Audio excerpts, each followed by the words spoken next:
Assalamualaikum warahmatullahi wabarakatuh. Perkenalkan, saya Vera Juliani Putri dari kelas 4A Pendidikan Matematika UIN Susekaryau. Nah, di sini saya ingin menjelaskan materi sejarah Islam Asia Tenggara.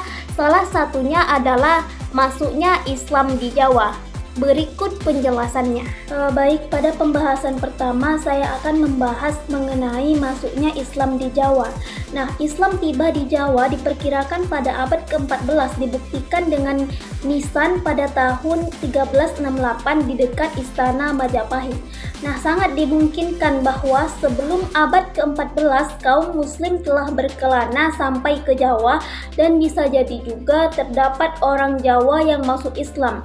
Tetapi yang kita ketahui adalah bahwa bukti pertama dari kaum muslim Jawa adalah penemuan beberapa batu nisan mulai dari tahun 1368 Masehi. Nah, diperkirakan Islam sudah ada di Jawa sejak abad ke-13. De Graaf dan Piaget meyakini bahwa besar sekali kemungkinan pada abad ke-13 di Jawa sudah ada orang-orang Islam yang menetap, karena menurutnya jalan perdagangan di laut yang menyusuri pantai timur selatan melalui Laut Jawa ke Indonesia bagian timur sudah ditempuh sejak zaman dahulu. Nah, proses masuknya Islam terbagi menjadi 3. Nah, yang pertama yaitu awal masuk pada abad ke-7. Nah, pertama, pada awal masuknya Islam ke wilayah Indonesia itu terjadi pada abad ke-7 Masehi. Yang kedua, pada masa penyebarannya yaitu pada abad ke-7 sampai ke-13 Masehi. Proses yang ketiga yaitu pada abad ke-13 dan seterusnya. Sedangkan sejarah Jawa pada akhir abad ke-15 hingga awal abad ke-16 mempunyai arti penting bagi perkembangan Islam. Selanjutnya kita masuki perkembangan Islam di Jawa. Nah, pada akhir abad ke-15 hingga awal abad ke-16 mempunyai arti penting bagi perkembangan Islam. Setidaknya hal ini bisa dilihat dari dua sisi.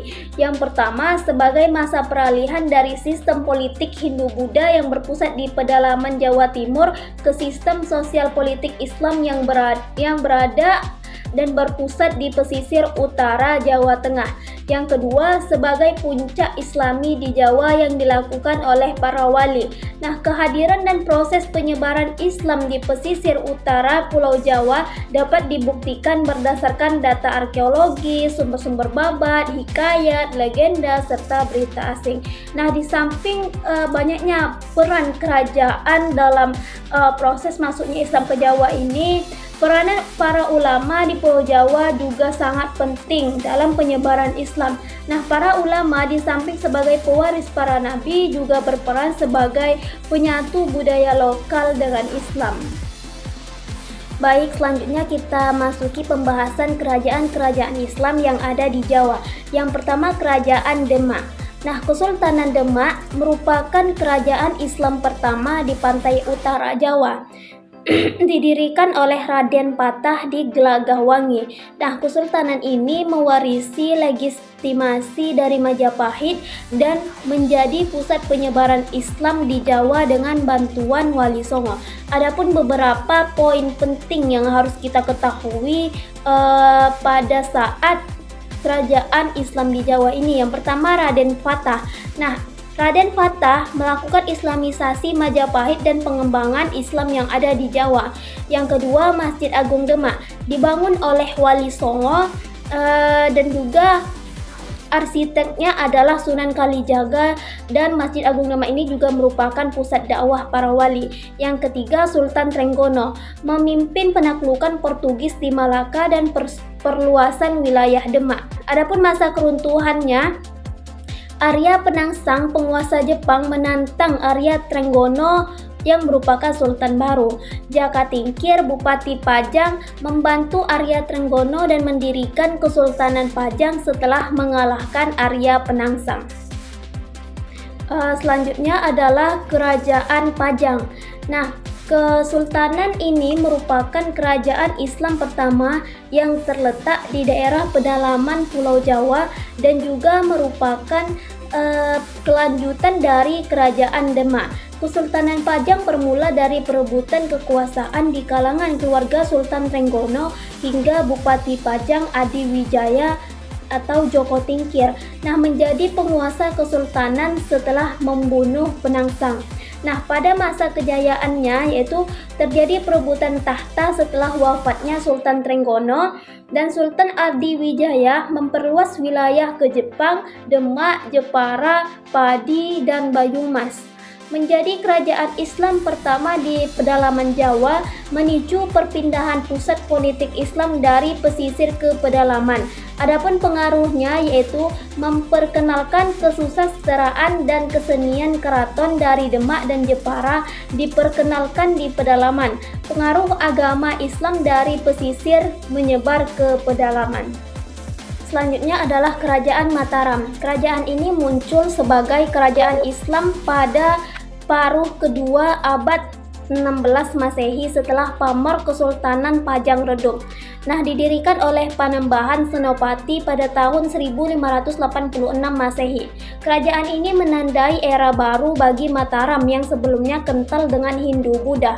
Nah, selanjutnya pada masa kejayaan pada tahun 1619 di bawah Sultan Agung, Mataram menguasai seluruh Jawa dan Madura.